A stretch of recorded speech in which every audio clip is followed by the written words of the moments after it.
Hi everyone, thanks so much for joining me here today. I am Kat and I walked El Camino de Santiago in April of this year. So as some of you prepare to walk in April of 2024, I wanted to share some of my tips, and if I were to do it again, how I would go about it. So in this video, I will share the first 4 to 5 days. So there's an option. I will start with St. John Pied de Port all the way to Puente La Reina. These are all names you are going to become so familiar with. By the end, you're going to feel like, wow, because it's all, it's all new, it's all unfamiliar to you right now. And so, but here we go. So the first thing that I want to tell you, the tip number one, I know you're here because you're a planner, you want to be prepared, but the most important thing you can do when walking El Camino de Santiago is to go with the flow. Allow the journey to take you where it needs to take you, and I promise you that it will. It is going to unfold beautifully. It's not gonna be all easy or pain-free, both physically and mentally. It will be a journey of a lifetime, but I promise you, you are gonna be so proud of yourself when you walk the 500 miles, the 800 kilometers across France to Spain. And so I'm excited for you to get started on this journey. And so again, thanks for joining. I think that having some background information could be helpful and can ease any anxieties or stresses you may be having about walking El Camino de Santiago. And if you're hesitant, hopefully this video helps you feel like, okay, maybe this is something that I could do. Anyone can do it. It's a wonderful experience. And yeah, I'm just super excited for you. So let's get started. When you arrive in St. John Pied de Port, you will check in at the pilgrim's office, okay? On arrival, you will receive your pilgrim's passport. It will look something like this. It will be blank, and then you will start to collect stamps all throughout your journey, 1 to 2 stamps a day, more if you want to, but not necessary. Here you go. How beautiful is that? You still need to think of a way to display it. And here's the back side. Okay, so you will receive this passport. On arrival, you will also get your shell that you will put on the outside of your backpack if you want. You will receive this nice little handout here that has all the recommended stages, or all the most common stages that people walk El Camino. You will also receive this, which is a list of all the towns that you'll find along the Frenchway, with details about how many beds, what hostels are available, whether they're government-based, albergues is the name they use for hostels, or if they're private or anything in between. So you will have all of this. You will plan along the way. You will start taking notes everywhere. Different pilgrims who've walked before might share different information. I met a wonderful woman on my first day or night in St. John Pied de Port who gave me some tips. Again, she also reminded me to stay open-minded and go with the flow, but again, it does help to have some preparation. So that is all. You will receive all of that. So you'll have it. It'll be great information. One of the things that you may be thinking right now is, will you get to walk through the Pyrenees? So the Pyrenees, this amazing mountain range in France, and I think it hits other countries. I really wanted to walk through it when I arrived. I knew that I had read that they open April 1st. So that is true. It's known as the Napoleon Way, and that is one of 2 routes you can take from St. John towards Santiago de Compostela on your first day. So before April 1st, the Pyrenees will not be open at all. So it never opens before April 1st. And then on April 1st, it will open it's contingent on the weather. So when I arrived on April 1st, it had not opened yet because the weather wasn't great. If you've seen the movie The Way, you know that the weather can be quite problematic, and honestly sometimes you can't even see inches in front of you. So tip number one when arriving in St. John is, before arrival, have your hostel booked. I arrived super late and almost did not find a place to stay, and that can be quite stressful. So there may be delays along the way as you arrive in St. John, which happened to me. I took the train from Spain. So you don't want to run into issues. You want to know where you're staying that night. I really enjoyed a place called Beilari, Beilari, right across the way from the Pilgrim's office. It was a wonderful experience, and I just got really lucky with it. That I think they had some cancellations, so they ended up having a bed for me to stay in. So book ahead. Stay there if you want to, or do your research, but have a bed. That is definitely tip number one. From there, the recommended stage. So in this little handout, it's like the most common, what most people do kind of thing. It's about 32 or 33 days. I actually completed my journey in 32 days, which was pretty cool. But the first stage is typically St. John Pied de Port to Roncevalles. Forgive me on the pronunciation. I don't know if they're French, Spanish, English, but Roncevalles is the first stage. That will be a total of around 28 kilometers. Everything there will be kilometers, so get out your calculators and start doing a little bit of math to calculate out the mileage. But for me, the woman I met was like, start easy, go slow. So I decided to walk 9 kilometers to a town called Borda, okay? There is one albergue there, and it's a wonderful experience. It is a really nice time to bond with other pilgrims, especially if you're going on your own. It might make you feel really good to start meeting other pilgrims as well. And you can have this experience in Beilari as well, which is part of the reason that I thought it was such a wonderful experience. I did miss the dinner because I arrived so late, but I still got to meet a lot of people that were staying at the hostel that night. I think if I would have had the dinner with them, it would have been even nicer. So definitely arrive early, or early enough so that you can be there for dinner, which is around 6 p.m. And then this is where you might want to do day one. You might want to split it into two.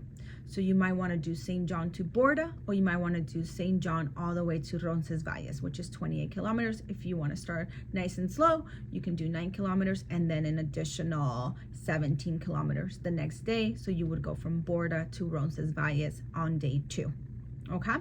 So if you are going to go to Borda, I do recommend that you don't leave St. John super early, because check-in is not till 2:30 p.m. and if it's cold, which it most likely will be cold around early April, you are not going to want to be waiting outside, which again is what happened to me.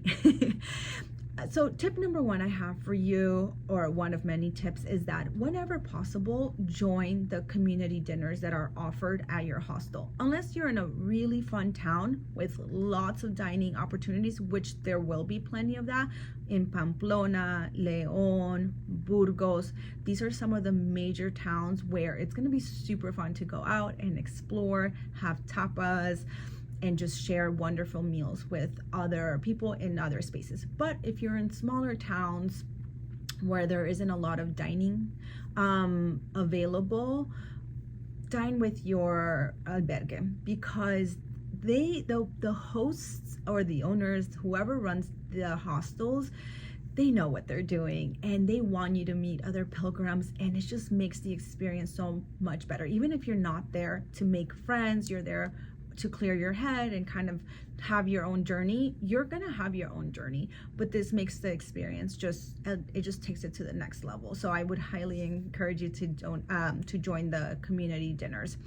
So if you arrive before April 1st, you have no option to go the Napoleon route through the Pyrenees. You will have to go from St. John through what Valcarlos is the route, all the way to Roncevalles. Again, you can always go to Borda for 9 kilometers. You will take a cab across and and then continue walking to Roncevalles. Okay, in Roncevalles, you do not need a reservation, although you could make one if you want to. There's only one hostel. It is ginormous, hundreds of beds, I think over 500. Obviously I can take a look at the paper, did not write it down. And there are, oh, I thought it was 500, 217. It felt like hundreds of beds. So it's the only one there. So not much to think about, you know, anything to do there. There's minimal places to eat, but that's just the experience. It's an interesting looking town. So you can do that. So you can do day one, St. John to Roncevalles, or you can do St. John to Borda and then to Roncevalles. Okay, if you're arriving before April 1st or before the Napoleon Trail opens all the way through the Pyrenees, then you will go through Val Carlos. You also, if you're like, you don't have no desire to climb a mountain, you can go through Val Carlos, which is a flatter route, and it's through the road mostly. I didn't do Val Carlos. I happened to go through the Napoleon route, which I was very blessed, and it opened on April 4th. So I arrived April 1st. It was raining, so that next day I just stayed in St. John and hung out. So that was April 2nd. On the 3rd, I started walking. I walked 9 kilometers. And then that night, we got the announcement from our wonderful host over in Borda that the Napoleon route had opened and that we could walk through the Pyrenees. So it was a true miracle for me. And I just made the experience what I wanted, because I wanted to go through the Pyrenees. So April 4th, it opened. So every year it changes. Again, it's going to depend on the weather. In Roncevalles, tip number 2. So number 1 was join the community dinners. Number 2 would be shower on arrival. You will not be showering in the mornings before your journeys begin. So you will shower on arrival. And some people might delay that till the later part of the day. But if you shower on arrival, the showers will be the cleanest, especially in a big hostel like this where there's 200 people sharing like one giant shower bathroom area. Be one of the first ones to shower, and it just makes everything so much more pleasant and enjoyable. And it's just, so try to shower when you get there. Okay, stage number 3, so day 3 if you do the Borda, or day 2 if you don't. You will go from Roncevalles to Zubiri, and I might be butchering these names again, I apologize. This will be a 22-kilometer day. I stayed at El Palo de Avellanos. Again, this will have all the hostel names, and you can go through it and see what piques your interest. Mine was nothing to brag about. I didn't get to be part of the government-based albergues because there was no beds available. So some towns, there might be limited places where you can stay, and I think that might have been one place where maybe having a reservation ahead of time might have been helpful. You're gonna learn that for yourself. I took a risk. I did not care not having a reservation. Occasionally I would book ahead of time if there was like a particular hostel I really wanted to stay at, which I didn't really learn that until I was already walking, where I would hear a recommendation, oh, this town, stay here, book ahead, and then I would try to book if I knew I was going to be there in like 2 or 3 days. Okay, so you'll kind of get a vibe. There are people that booked way out. You can do that. I find that doesn't allow for you to be spontaneous, which I think is really nice, to say, hey, I feel like my body can go a little bit further, let me walk a little bit further, or I feel, you know, I'm done for the day, I want to stop a little bit sooner, etc. So it doesn't allow for you to be spontaneous in that way. Maybe you meet other folks and you guys want to share, you know, stay in a hostel together, and if you're already booked out, then that may not be possible, although a lot of places you could cancel, I would imagine. But yeah, so there are certain towns you may want to have reservations. I really wanted to wing a lot of it and didn't want to have reservations. So there is they call it a municipal albergue. Those are like the government run. And something about the French way that's really wonderful, they're set up for this. I mean, it's, I had never done anything like El Camino de Santiago before this, and although there's a lot of logistics and figuring out where to stay and, there might be some, anxious energy around that, it works out. There are plenty of hostels, and there are plenty of beds, and there's places to eat, and you don't have to carry your water with you. There are plenty of water fountains along the way, plenty of places to get food along the way, so you never have to carry much with you in regards to food or water, or really do a lot of planning. Like, it's not like a vacation somewhere where you're like, we have to book everything, now we need to know which hotels we're staying in. Like, nothing like that. So you can relax, take it easy. You don't have to book anything or plan really anything ahead. Again, but for some of us, it might be helpful to just have a little bit of an idea. Okay, so next stage would be Zubiri to Pamplona. All right, Pamplona is awesome. I really enjoy this town. It will be one of the first big towns you hit, and they have one, if not more, sports stores. So if you realize that you need something, new socks or gloves, or you lost something, or anything you may need, you can find it here. So, rest easy there. If you can't make it to Pamplona for some reason, you decide you need to stop sooner, that is, again, it's another 22 kilometers there. You can stay at Zabaldica, Zabaldica, and it's a donation-based hostel. So that could be a fun experience. That place was recommended, but I did end up making it to Pamplona, so you do not need to stay there. Tip number 4 here is, well, if you need the sports store, it's there. Tip number 5 would be, if you have a higher budget, then you can stay at private hostels more often. So it depends on your budget and what experiences you're going for. That is how you're going to decide where to stay. So if you have a higher budget, you might want to choose to stay only at private hostels, a little bit more comfortable, usually smaller rooms, less beds in one room, right? So you might get a room with 6 beds in there, or you could get a room with 10 beds. So something a lot smaller versus some of the municipal hostels are going to have 280, hundreds of beds, maybe 90, like just a lot, right? So if you want a little bit more intimacy, you'll be able to get that at a private hostel. I did a combination.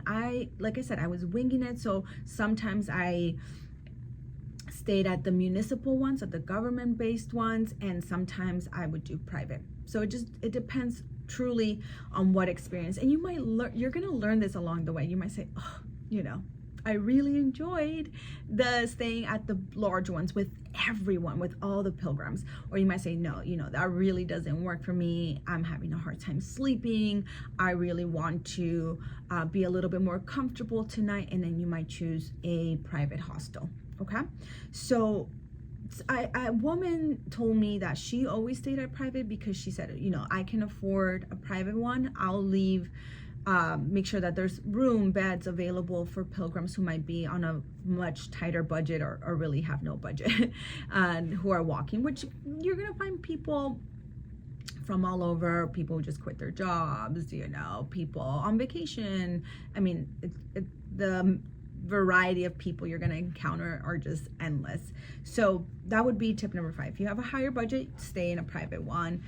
It could be a really, easy experience. And again, a lot of the private ones do offer those community dinners, which is oftentimes when I joined a private one was because I heard that they had a wonderful community dinner. Community meaning like everyone who's staying in that hostel that night, right? Which could be 10 to 12, 15, 20 pilgrims at most, and everyone dines together, and it's usually a really yummy homemade dinner.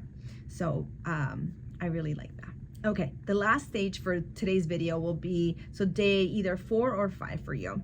So this is when you walk from Pamplona to Puente La Reina. So Puente is bridge. There's a really nice bridge there, really fun to hang out. It's over a river, a body of water. This is where you, on the way here, so from Pamplona to Puente La Reina, this is when you pass that, it's a memorial site. If you saw the movie The Way, it's where early on in the movie, the Dutch guy stands by these metal outlines of hikers essentially, Kind of interesting, and you can go and take photos there. So you will pass that memorial site. There is a detour you can take to get to Puente La Reina, which will add a few extra miles. One of the tips I heard early on was to take the green route, meaning that's always going to take you either through mountains and avoid roads. I decided to avoid the road and take the green route, but it adds extra kilometers. I think that if I were to do this again, I would not take the extra kilometers, okay? You're gonna walk so much, and I don't know that those additional kilometers are worth it, because even though 2-3 kilometers may not feel like a lot, especially, I don't know, maybe it does feel like if you're doing 22 to do 25, like, I don't know, it doesn't feel like a lot, but it is. So I would not do that. But again, I didn't take the road, so I wonder if I took the road, if I said, oh, this is not great, maybe I should have taken the green route. You enjoy the journey. Kind of use your intuition, see if that day you're up for taking a few extra kilometers, or if you rather, just get there in the 22 kilometers. So in Puente La Reina, there's plenty of places to stay at. I do not have a specific recommendation for where to stay. There's plenty of options. I don't think you need to book ahead. So yeah, I think that I stayed at Padres Reparadores, which is the cheapest one, which is the municipal one. I do not remember my experience, unfortunately, and I went back through all my photos, and I don't have a photo of the bed. Sometimes I would take a picture of the room or something. I didn't have anything, so who knows what it was like. So kind of stay anywhere. If you're too tired to make it to Puente La Reina, you can stay in Uterga. Again, I didn't stay there, but that was one of the towns that this woman that I met, who's walked it, I think, over at least 8 times by now, if not more, said it was a nice town to stay in. So you can stay in Uterga. So tip number 6 for this last bit here was, do not add extra kilometers. So just to kind of sum it up, I said tip number 1, join community dinners. Tip number 2, shower on arrival. Tip number 3 is to stay in the municipal hostels, which are the cheaper ones. So I don't think that I actually summed that one up earlier, but if you're on a tighter budget, you'll stay in the municipal ones. Tip number 4 was you'll have a sports store in Pamplona in case you forgot anything or realize that you need something, anything you can think of, you'll be able to get there. Tip number 5, if you're on a higher budget, stay at the private ones. Tip number 6, do not do extra kilometers. Some final tips here that I will say, not gonna number them, but if you're going around, look at the dates you want to go and see if there's any major holidays during the time that you're going to go. So April, this year, I think Easter falls a little bit early at March 30th or something like that. So if you're starting in April, you're going to have missed some of that crowd. I literally started walking that week of Easter, so it's a lot busier in some of the towns, which is why when I got to Zubiri, there was probably limited beds, because there was just so many more people walking El Camino de Santiago during that time period. So if there are any major holidays in the region, right, you want to be aware of that, because that's going to affect the availability of beds. Not to scare you, I never had a night without a bed. I mean, if you don't find a bed, you can either go take a cab to the next town, or you can go back a town by cab, or if it's not that far, you could walk. But you'll find a place to stay. So it's not to scare you at all. But it does affect the road, how many people are there, and there are surges when there are holidays. So be aware of that. The times that I booked a little bit more, like maybe 1 or 2 nights out early on, was because of the holidays, because of the Easter holiday. So I think for Easter, I did make sure I had a bed that night. just because there's people coming from all over the area, the region, to hang out, especially like in a city like Pamplona, for example, if you're going to be in Burgos or Leon, which are again the bigger towns. There's an amazing app which I'll link below called Gronze, Gronze, and that's basically like this but virtual. You can go on, you can see all the stages, all the hostels, all their phone numbers. You can call ahead and make your reservations. And just to wrap up, just to clarify if there was any confusion, if you arrive before April 1st, you will walk through from St. John through Val Carlos to Roncevalles. That will be the only option. If you arrive after April 1st, depending on the weather, if that will depend if the Napoleon route is open. So be on the lookout for that. You can usually ask whatever hostel you're staying, they'll know if the road is open. And if you want to walk through the Pyrenees, you can. And so you will go St. John, you'll pass Borda and over through the mountains to Roncevalles. All right, this has been so much information. I hope that you find it helpful. I will, in the next couple of weeks, keep posting more videos with maybe 4 to 6 days at a time. So we'll probably get a good 6 videos in here where I share my tips on where to stay, what to kind of expect along the way, and yeah, any tips and how I would maybe do things differently. I would definitely stay in Borda again and go through the Pyrenees again. So if you're a little bit more ambitious, more you have more fitness and you want to do the stages quicker, you can. So you can skip some of the towns and do more kilometers, but I will say that in the beginning, I would start slow and steady and then gauge how you're feeling, how your body is feeling before you start doing 30-kilometer days, 40-kilometer days, etc. Just to put a little bit of things into perspective for my American folks, 42 kilometers is a marathon, 26 miles. You're not running, you're walking, and then so 21 kilometers is a half. So on the days where you're doing 22 kilometers, you're walking 13 miles through different terrain with your backpack. Make sure you watch my first video where I talk about what to pack and the importance of having a light backpack. You really do not want to overpack. Make sure you weigh it. You want your backpack to be no more than 10% of your current body weight. So I am around 136. 10% of that is 13 pounds, 13.6 pounds. Mine was way more when I started. Not ideal. Anyways, this video will not be about that. You can check out the first one, but just so that you know that if you want to walk more kilometers, and even if you're going to walk the stages as planned, you do not want to overpack, because this is going to add extra stress on your feet and it's going to compound and it's not going to be pleasant.